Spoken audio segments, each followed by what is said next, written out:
Ninguém tira o trono do estudar, ninguém é o dono do que a vida dá. E nem me colocando numa jaula, porque sala de aula essa jaula vai virar. E nem me colocando numa jaula, porque sala de aula essa jaula vai virar. Ninguém tira o trono do estudar, ninguém é o dono do que a vida dá. Ninguém tira o trono do estudar, ninguém é o dono do que a vida dá. E nem me colocando numa jaula, porque sala de aula essa jaula vai virar. E nem me colocando numa jaula, porque sala de aula essa jaula vai virar. Então, os institutos federais, eles são criados em 2008, durante o governo Lula, né, na administração do ministro da Educação, Fernando Haddad. Era um governo que tinha uma característica voltada para as camadas populares, voltado para a ideia da democratização da educação e ampliação do número de vagas na universidade e no ensino superior e técnico e tecnológico. No caso, por exemplo, dos institutos federais, eles foram criados para atender essas comunidades que possuem baixo IDH e também estão em situações de grande vulnerabilidade social e, ao mesmo tempo, também estão afastadas, muitas vezes, dos grandes centros. Por isso, acabam beneficiando um pouco mais os arranjos produtivos locais nessas comunidades que mais precisam. Então, ao colocar os institutos federais em regiões de baixo IDH, a ideia era que os institutos federais pudessem promover o desenvolvimento dessas comunidades. Foi ramificado o número de institutos em regiões periféricas, por exemplo. Santa Luzia, eu moro aqui há muitos anos, como eu falei, não se imaginava que nós teríamos uma escola do porte do Instituto Federal, ofertando os cursos que nós temos e a possibilidade que a gente tem no horizonte de ampliar, pelo menos no desejo, porque hoje nós não temos as condições materiais e financeiras para tal. Então, a pessoa naquela área que não tinha acesso ou dificuldade de chegar na universidade, ele com o IF, essa pessoa teria acesso ao ensino técnico, poderia fazer a graduação e, em alguns casos, já ir para a pós-graduação, mestrado, doutorado. Você tem hoje na região metropolitana Ribeirão das Neves, Santa Luzia, Betim, Sabará e Ibirité. São todas elas unidades do mesmo Instituto Federal que nós fazemos parte. E temos, com o nome Instituto Federal de Minas Gerais, outras unidades: Congonhas, Ouro Preto, Itabirito, Governador Valadares, São João Evangelista, Bambuí. E a boca seca, nenhum cuspe. Vai pagar a faculdade, porque preto e pobre não vai pra USP. Foi o que disse a professora que ensinava lá na escola, que todos são iguais e que cota é esmola. Cansada de esmolas e sem da faculdade, ela ainda acorda cedo e limpa 3 AP no centro da cidade. Experimenta nascer preto, pobre na comunidade, cê vai ver como são diferentes as oportunidades. E nem venha me dizer que isso é vitimismo, não bota a culpa em mim pra encobrir o seu racismo. E nem venha me dizer que isso é vitimismo, que isso é vitimismo, que isso é vitimismo. E nem venha me dizer que isso é vitimismo, não bota a culpa em mim pra encobrir o seu racismo. E nem venha me dizer que isso é vitimismo, que isso é vitimismo, que isso é vitimismo. A proposta do projeto dos IFs foi justamente tentar fazer com que a educação federal atingisse aquelas áreas que historicamente eram isoladas ou tinham dificuldade de acessar a universidade pública no Brasil, né? Tem que ser trabalhado, de fato, a universalização do acesso, certo? E historicamente aqui no Brasil, o ensino público, principalmente o federal e as universidades, eles não eram acessíveis para ninguém, né? Somente a elite, o que é um contrassenso, né? A escola pública sendo utilizada pela elite do Brasil histórico. E a presença da cota, seja ela qual for, né?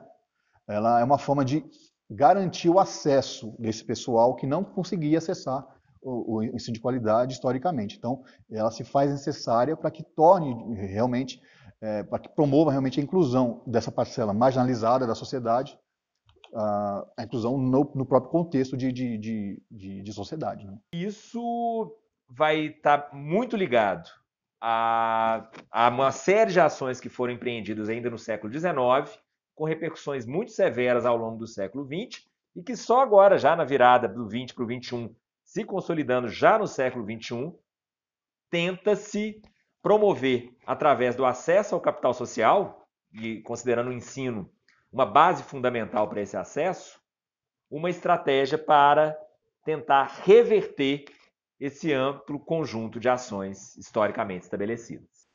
A rede federal hoje, a partir dos institutos federais, comparada com os antigos Cefetes, tivesse um número bem maior de pessoas negras circulando pelas unidades da rede federal, fez com que tivesse um número maior também de alunos oriundos de escola pública, alunos também com a faixa de renda menor, né, alunos mais pobres. Então, isso foi um ganho muito grande para a rede federal, uma vez que ela se tornou mais democrática, ela se tornou, digamos, mais diversa. Nós tivemos, então, assim, o ganho no sentido de que a rede federal ela proporcionou no seu interior o conceito, a concepção de diversidade, de garantir a diversidade dentro dela. E quando você compara, então, os antigos Cefetes com os institutos federais hoje, você percebe uma quantidade maior de alunos negros, que não havia naquela época, de escola pública, alunos oriundos de escola pública, e também alunos com uma faixa de renda menor, né? E que acessam hoje a rede federal através dessa política de cotas. Pra ter escolha tem que ter escola, ninguém quer esmola, isso ninguém pode negar. Nem a lei, nem Estado, nem turista, nem palácio, nem artista, nem polícia militar. Vocês vão ter que me encolher, se entregar porque ninguém tira o trono do estudar. Ninguém é o dono do que a vida dá. Ninguém tira o trono do estudar. Ninguém é o dono do que a vida dá. E nem me colocando numa jaula, porque sala de aula essa jaula vai virar. É desejável que o nosso aluno se forme, né, como técnico, mas é desejável também que ele seja um bom cidadão e participe dos problemas políticos e sociais do país em que ele está inserido.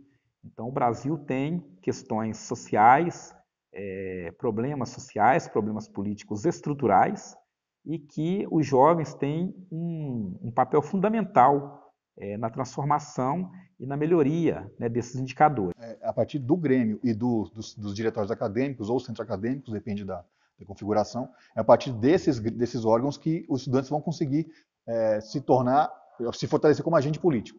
É ali que eles vão reivindicar os seus direitos, as suas necessidades, vão buscar mudar o ambiente da instituição a favor deles. Os outros projetos são importantes para mostrar a diversidade, para discutir a diversidade da sociedade aqui dentro, né? Porque aqui todo mundo é diferente, certo? Então, a presença desses grupos fomenta essa discussão. O pessoal vai participar desse grupo e vai conseguir discutir e diversificar o seu pensamento aqui dentro. Em relação aos despidos, é algo que surgiu aqui no Campo Santa Luzia, eu participei desde o início, praticamente. Eu acho importantíssimo para a questão da inclusão. Muitas pessoas não têm espaços confiáveis ou seguros, né? Eu acho que não é nem só confiáveis, é mais seguros, onde eles possam trazer suas dúvidas, suas questões, né, para a discussão. E eu acho que aqui eles encontram esse espaço seguro para fazer essas discussões sobre gênero e sexualidade. Esses grupos aí, eles além de promover essa diversidade de discussão aqui dentro, ela favorece a inserção do aluno na comunidade acadêmica, né? Porque aquele aluno que chega aqui e se vê perdido vai poder encontrar nesses grupos específicos uma forma de se inserir, né? Então é importantíssimo esse tipo de ação dentro do Instituto para poder garantir até a permanência do estudante aqui dentro. Uma vez, quando eu era mais jovem, faz tempo, né, eu queria fazer USP. Aí meu pai trabalhava em São Paulo, eu fui morar com ele um tempo para tentar entrar na USP. E aí uma pessoa que trabalhava com ele falou comigo o seguinte: você quer fazer USP mesmo? Olha, cuidado, porque na hora que você entrar lá, eles te rasgam, te viram do avesso e te montam de novo, né? Essa esse que é o objetivo de uma instituição como essa, é transformar, né? Então você vai entrar aqui com pensamento e você vai ampliar o seu conhecimento e vai sair daqui uma outra pessoa depois de 3 anos, depois de 7 anos se você fizer a graduação, depois de 10 anos se você fizer o mestrado e doutorado. Então o objetivo disso aqui é transformar, é mudar a pessoa mesmo, para ela rever os seus conceitos e tentar enxergar a sociedade de uma forma diferente do que estava acostumado a enxergar quando chegava aqui. E no caso do IF, né, a pessoa chega aqui com 14 anos, né, não sabe nada, coitado, né? E aí enfrenta essa carga de aula, de conteúdo louca, né? E se não tomar cuidado, ele vai ser daqui...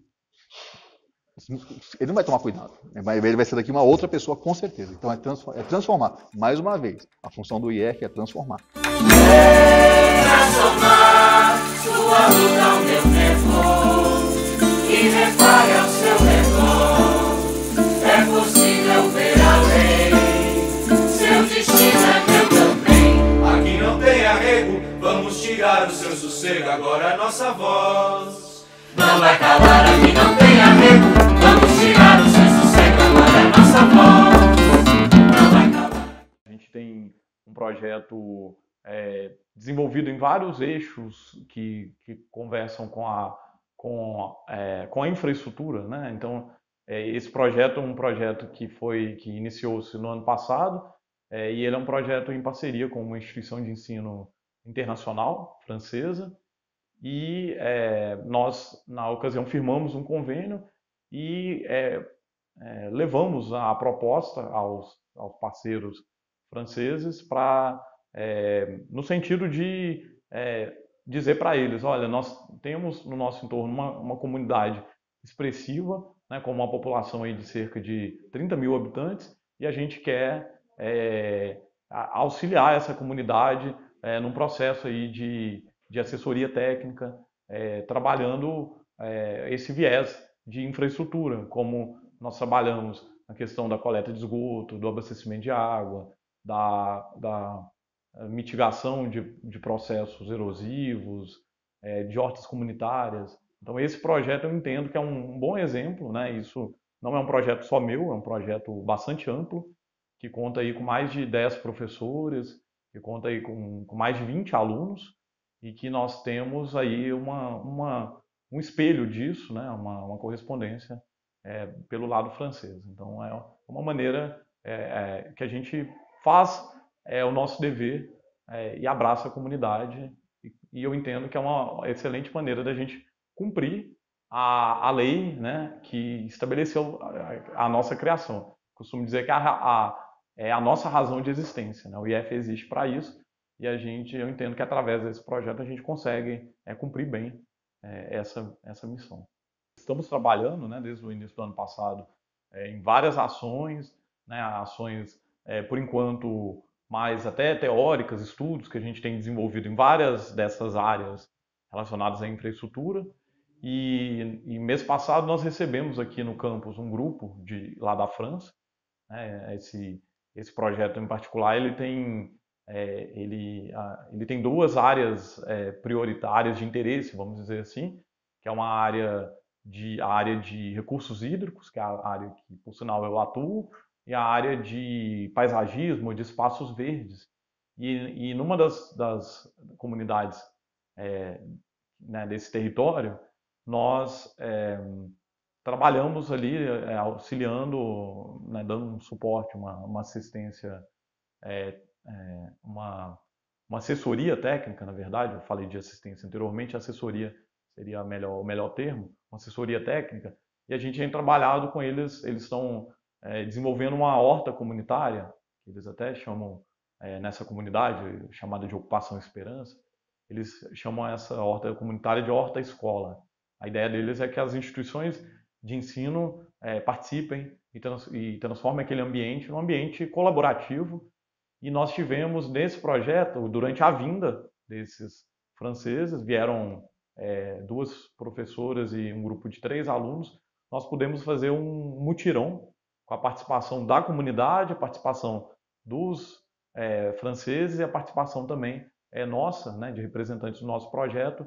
e foi uma ação brilhante, assim. Eles, digamos que essa foi uma ação que deixou um legado ali para a comunidade. Eles estão lá cultivando as hortaliças como um resultado pontual, né, uma pequena ação de um grande projeto, e a gente espera que isso cada vez mais se desenvolva, né, que a gente tenha várias ações pontuais ou ações até mais extensivas aí.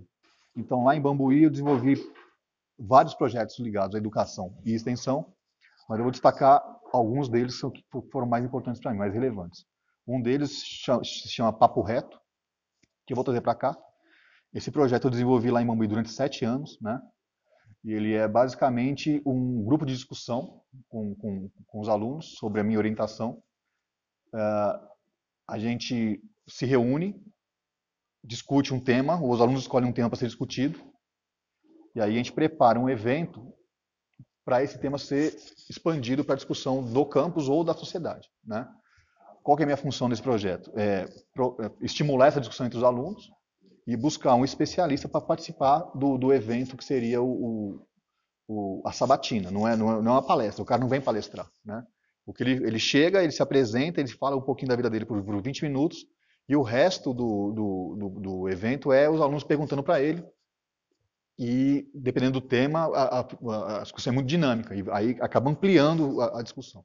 Então esse é o Papo Reto. O Papo Reto ele aconteceu durante todo esse tempo, com eventos a cada 2 meses, ele chegou a ser institucionalizado. A direção geral do IF Bambuí e a diretoria de ensino tornou o projeto institucional, né? E ele também começou a expandir para outros campos. Ele também passou a ocorrer em Formiga, e com outro nome, mas era uma extensão do Papo Reto mesmo. E ele vai correr aqui também se tudo der certo, né? Teve o Cine de Classe, que é um projeto de cinema com debate, né? E ele acontecia junto com o Papo Reto. Então, se o tema do Papo Reto era cota, a gente teria uma sessão de cinema tem um vídeo que trabalha com esse tema para poder fomentar a discussão, né? Então, os alunos assistiam o filme antes, aí no dia seguinte tinha um Papo Reto, certo? E o Papo Reto e o Cine de Classe era para todos os níveis, né? Tanto o técnico até o superior também participava. E o bicho pegava, era muito bom. O outro que eu fiz também durante muito tempo lá, que eu fiz recentemente agora, é o Vivências. O projeto Vivências, basicamente, ele é da seguinte forma: eu fazia uma seleção de alunos, né? Esses alunos passavam por um treinamento, eram 4 oficinas, né? E aí, depois dessas 4 oficinas, esse aluno passaria 15 dias numa fazenda produtora de queijo canastra lá na região de Bambuí. Aí ele morava na fazenda, ele ficaria esses 15 dias na fazenda, vivendo o dia a dia da produção do queijo, conhecendo a produção, aprendendo com o produtor, né? Então vai além do que ele via na academia. Ele conhecia a prática do processo. E depois que terminava a vivência dele na fazenda, ele volta, faz um relato para a comunidade. E o objetivo final do Vivência seria, além de não conhecer a realidade do queijo canastra, num futuro, ele, a partir daquela vivência, pensar projetos de pesquisa para atender uma necessidade daquele produtor, né? Ele ocorreu durante 2 anos, e ele também chegou a ser expandido para o campus Piuí, né? Eu pretendo trazer o Vivências para cá também, mas o Vivências aqui ele vai ser diferente. Ele não vai trabalhar com queijo, obviamente, né? Não faz sentido fazer na fazenda. Mas a ideia é levar os alunos para ficarem um tempo numa ocupação. Eles ficariam 1 semana na ocupação, né? E aí vivendo a realidade daquela ocupação e depois voltando, começar a pensar como que o IF pode trabalhar para melhorar aquela ocupação onde o aluno esteve, né? No ano de 2020, nós iniciamos as discussões do projeto Formação de Agentes Culturais.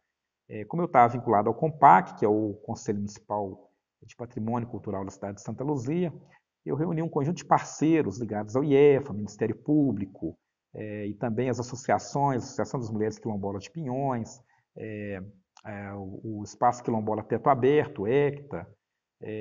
Também reunimos aí pessoas vinculadas à Fundação COPE de São Benedito, e ao Ponto de Cultura Arte 22, e esse grupo inteiro nós organizamos uma formação de agentes culturais para conhecer, para tornar conhecido e também para contribuir para a valorização do patrimônio cultural da cidade de Santa Luzia, que é um patrimônio cultural rico, diversificado, mas muito pouco difundido, divulgado, valorizado ainda pela cidade. Então, nós construímos um conjunto de webconferências, palestras, com todos esses segmentos e demos formação para inúmeras pessoas que nos procuraram e matricularam nesse curso de formação de agentes culturais. E desse curso, nós começamos a organizar um site que abriga uma biblioteca virtual colaborativa, em que as pessoas podem entrar, sugerir livros, textos, documentos sobre o patrimônio de Santa Luzia, e também com um roteiro cultural colaborativo, em que as pessoas podem entrar também e sugerir pontos que elas acham importantes de visitação e de conhecimento que envolve o patrimônio, o rico patrimônio cultural, diversificado patrimônio cultural de Santa Luzia. E a gente fez algo assim que foi justamente valorizar muitas comunidades quilombolas, toda a comunidade quilombola de Pinhões, que é que tem algum reconhecimento ainda, para deslocar essa centralidade do centro histórico como um único lugar passivo de visitação.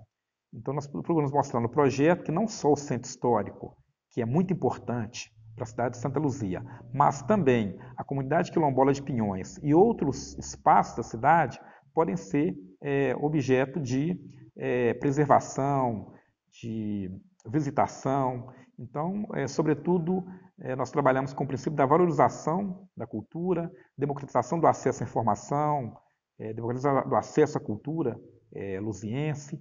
Então, nós tentamos integrar todo esse conjunto de profissionais ligados a diferentes entidades para construir esse processo de formação cultural. Uma vez que foi dada a formação lá atrás dos agentes culturais, agora nós estamos reunindo esses mesmos agentes para montar estratégias de defesa do patrimônio cultural da cidade, ameaçado por diversas situações, grandes obras, né? Nós temos aí o Rodoanel, por exemplo, que o traçado dele, nesse exato momento, ameaça algumas edificações tombadas, como, por exemplo, o Cemitério dos Escravizados, e que a gente tem apoiado a comunidade no sentido de reunir e construir estratégias para a defesa desse patrimônio, né, que é muito importante, tanto esse patrimônio material como imaterial para a cidade de Santa Luzia. Dentro do que a gente fala do que está mais ativo no momento, eu citaria o projeto APL e FMG, que é exatamente a pesquisa para mapear os arranjos produtivos de todas as unidades do IFMG, que a gente está fazendo com a perspectiva de terminar no final do mês de junho. Né? Provavelmente vai passar um pouquinho para o mês de julho, na perspectiva aí da finalização do texto e desdobramentos. E esse projeto ele tem exatamente a ideia de mapear o que o artigo 6º, que eu já citei algumas vezes, determina. E também o PDI, nosso Plano de Desenvolvimento Institucional, que eu também citei algumas vezes hoje, ele tem uma diretriz que fala exatamente isso, mapear os arranjos produtivos ligados ao IFMG. Então a gente está atendendo uma diretriz tanto da lei federal quanto do próprio PDI. Então esse talvez seja o meu projeto mais ativo no momento. Mas eu também gostaria, se a gente for pensar o cumprimento da função do IF,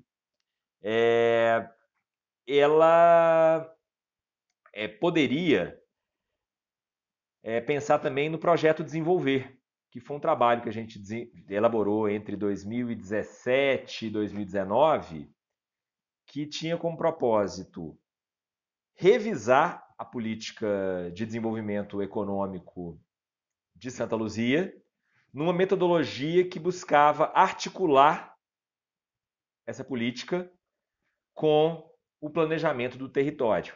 Então, com uma articulação muito forte nessa linha que a gente acabou de falar, dos aspectos locais e tudo mais. Mesmo que inspiram, ele, como o nome diz, trazer para a academia, para o espaço do IF, a discussão sobre o protagonismo da mulher na sociedade, né? Então, obviamente, eu não trabalhava sozinho, era eu e outras alunas e professoras, né? E a gente pensava um tema central e aí a gente convidava mulheres que se destacam naquela área para discutir com os alunos esse protagonismo, né? Ele aconteceu durante 2 anos também, 3 anos, na verdade, 3 anos, e vai acontecer aqui também assim que a greve passar. A capital, eu defendo o Instituto Federal do Interior. A capital, eu defendo o Instituto Federal do Interior. A capital, eu defendo o Instituto Federal.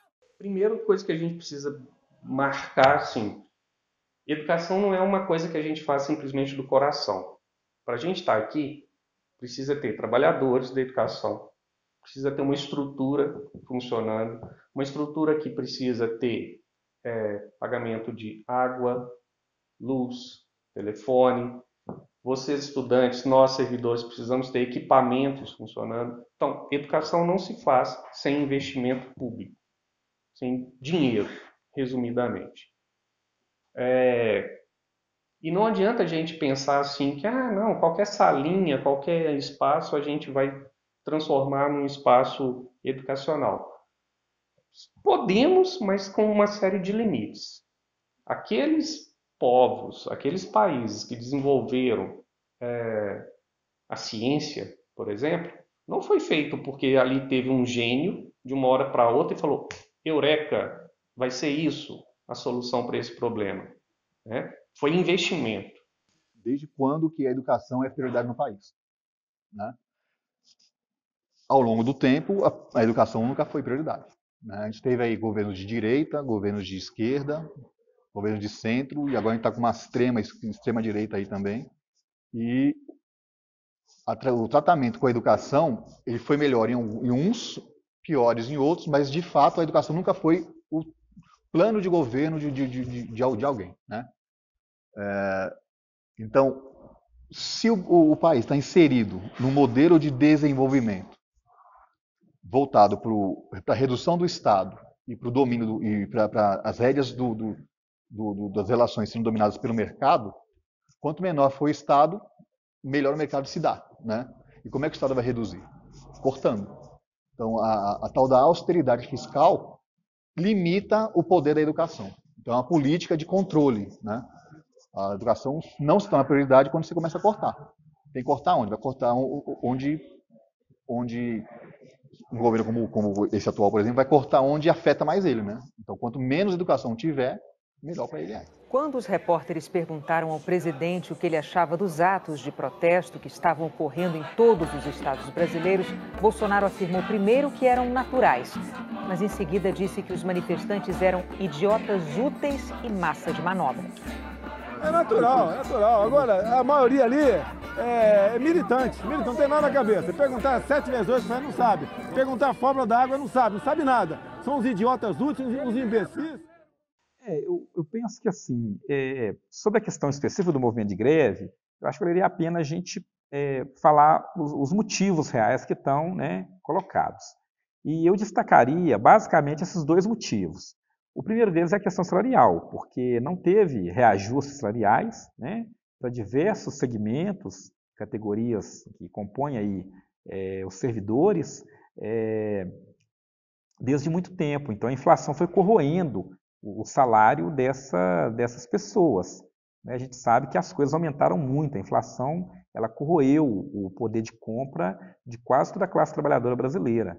Então, quando não há esse reajuste, o trabalhador fica realmente muito prejudicado. Então, um dos motivos que levam à greve é exatamente esse, uma recomposição salarial urgente que precisa para que o servidor consiga, de certa forma, nem ganhar acima da inflação, pelo menos conter, né, pelo menos assim, recompor essa perda que a inflação gerou no salário dos servidores. E o segundo ponto é exatamente esse, desbloquear essas verbas da instituição federal, porque ela precisa dessa verba para garantir um bom trabalho que articula o ensino, a pesquisa e a extensão. Então, a ausência dessa verba pode parar projetos importantes que a instituição federal vem desenvolvendo. Então, isso aumenta ainda mais a nossa dependência tecnológica, aumenta ainda mais, digamos assim, o nosso desenvolvimento, tanto na área de tecnologia como na área de ciência e toda a área de ciência e tecnologia.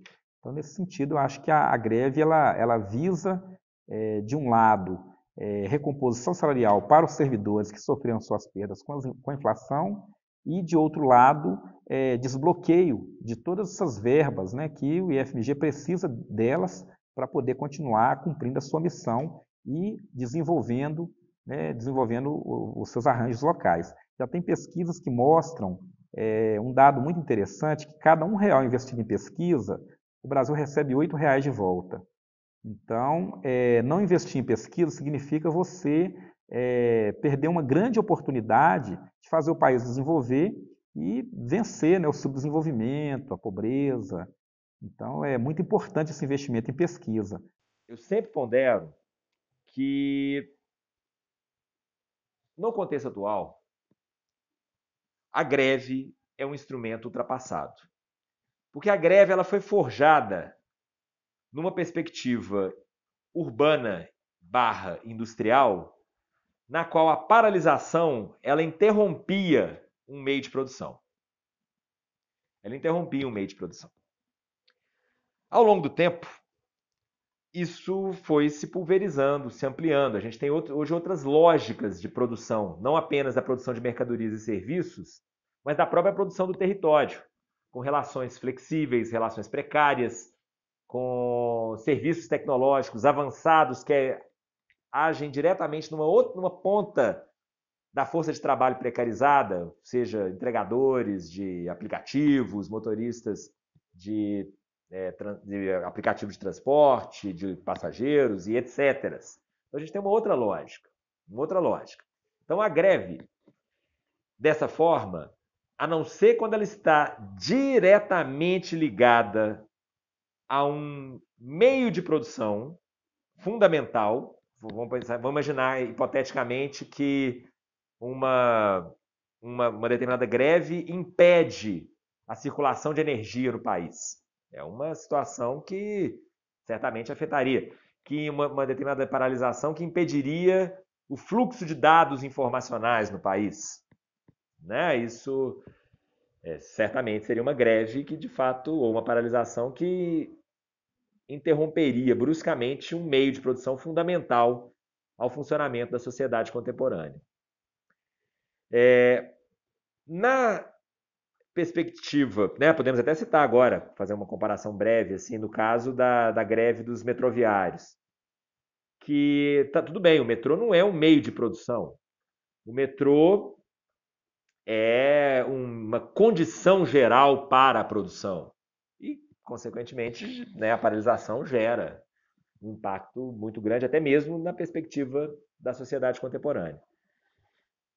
Mas, se a gente olha isso, faz uma transposição desse olhar para a educação, é um primeiro recorte, seja ela educação municipal, educação estadual ou federal. Faz um segundo recorte para a educação federal e pensa na quantidade de matrículas disponíveis no nosso território e o número delas que é vinculada ou são vinculadas à educação federal, é um número muito pequeno. Então você não consegue gerar um impacto na sociedade muito efetivo dentro de uma perspectiva de greve. Eu entendo que com isso você vai, na pior das hipóteses, gerar uma desmobilização no corpo docente e um sentimento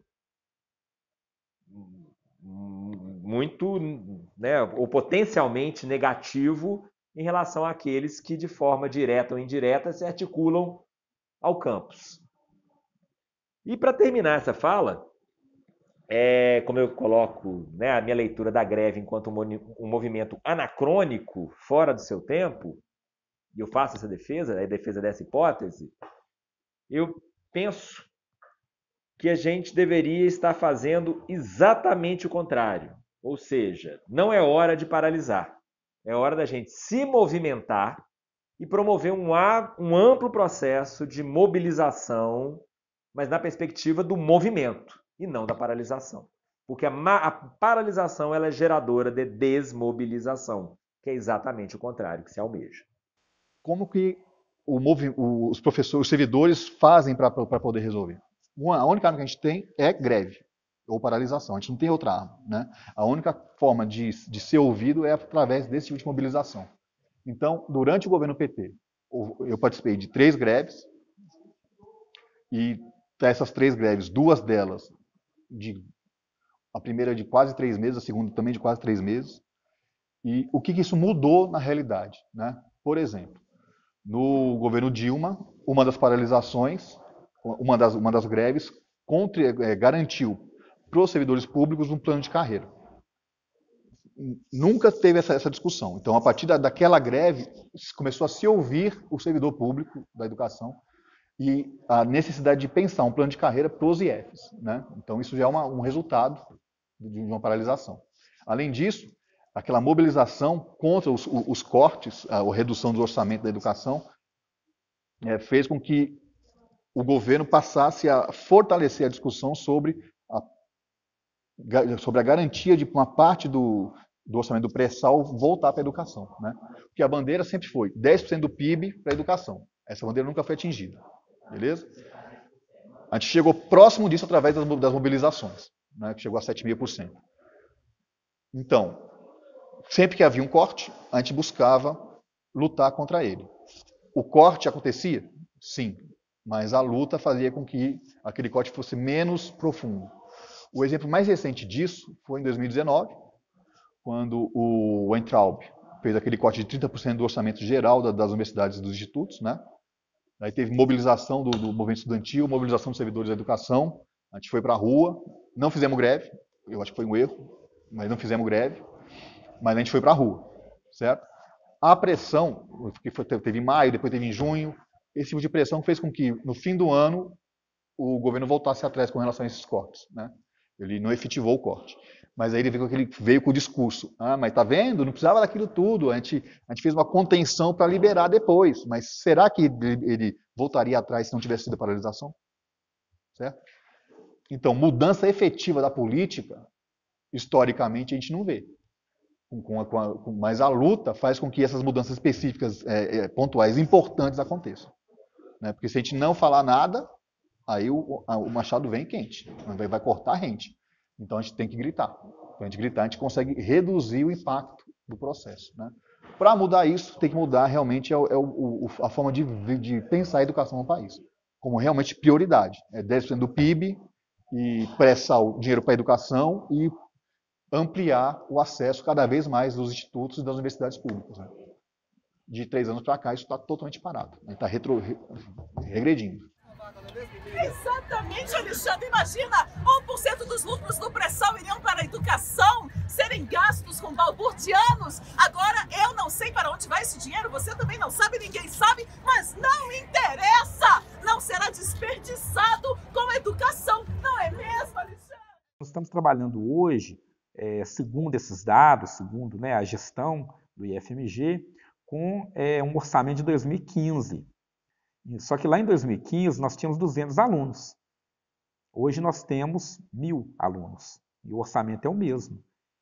Lá em 2015 funcionava apenas o bloco A, que é esse bloco que nós estamos agora fazendo essa entrevista. Hoje, atualmente, nós temos o bloco B e o bloco C, com um conjunto de laboratórios e todas as despesas aumentaram e aumentaram de modo exponencial. E o orçamento é o mesmo. E quando a gente trabalha com orçamento lá de 2015, a gente percebe também que é o mesmo orçamento sem ser reajustado. Então, a inflação já consumiu um percentual gigante, ano a ano, desse orçamento. Então, não é nem o orçamento de 2015 atualizado de acordo com a inflação, não é o orçamento mesmo de 2015 com o qual a gente está trabalhando. Então, se a gente não consegue, de certa forma, resolver essa situação, a instituição pode ficar asfixiada. E aí, aquele ensino que a gente propõe, com um conjunto grande de projetos, bolsas de assistência ao estudante, bolsas de pesquisa, isso tudo vai ficando prejudicado. E a gente vai ficando com dificuldade de cumprir aquela missão, que é a missão dos institutos federais para o qual ele foi criado, que é essa articulação entre ensino, pesquisa e extensão. Precisamos ter investimentos para que a máquina, quando eu falo máquina, estrutura educacional funcione. O estudante de arquitetura precisa ter lá um programa mais atual, um software mais moderno, e se isso não for liberado em termos do próprio MEC, com acesso livre, ele precisa ser comprado. Ah, mas mesmo se for um acesso livre, talvez a máquina que a gente tem não roda aquele programa. Então, como que eu vou projetar? Como que eu vou fazer um projeto arquitetônico se eu não tenho essa... Ou nós vamos voltar ainda para a época da prancheta, do papel, lápis, borracha, régua e simplesmente? É esse desenvolvimento tecnológico que a gente quer? Não. É esse desenvolvimento tecnológico que a juventude merece? De forma alguma. Então, precisa ter um investimento. E o que a gente viu nos últimos anos é a educação sendo encarada como a inimiga número 1 do povo brasileiro. A educação e a ciência. E, na verdade, o que a gente tinha que ter era o contrário. A educação e a ciência como a grande aliada do povo brasileiro. Se a gente teve um período, e tem ainda, um período da pandemia, onde a gente teve uma tragédia como nunca aconteceu nesse país, onde que a gente teve o suporte para ter lá a vacina, né, para ter as pesquisas que foram feitas? Onde que nascem aquelas pesquisas? Elas nascem de laboratórios privados? Mas onde que nasceram, mesmo sendo de laboratórios privados, que não foi o caso, mas mesmo se fosse, onde que nasceram aqueles cientistas que foram lá desenvolver a cura? De onde vieram essas pessoas? Então, educação se faz com investimento. E os investimentos são fundamentais caso a gente queira dar um salto na formação de uma população que está ainda muito aquém da potencialidade que ela tem do ponto de vista educacional. Nós temos hoje um orçamento que é um orçamento de 10 anos atrás. De 10 anos atrás. Então, os cortes fazem com que nós tenhamos o mesmo orçamento quando o IF tinha uma estrutura completamente diferente, em termos de estudantes, por exemplo, em termos de propostas já em andamento. Então, isso é muito sério.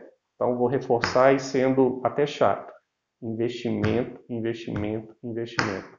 Educação, ciência e tecnologia não se faz sem investimento, investimento, investimento.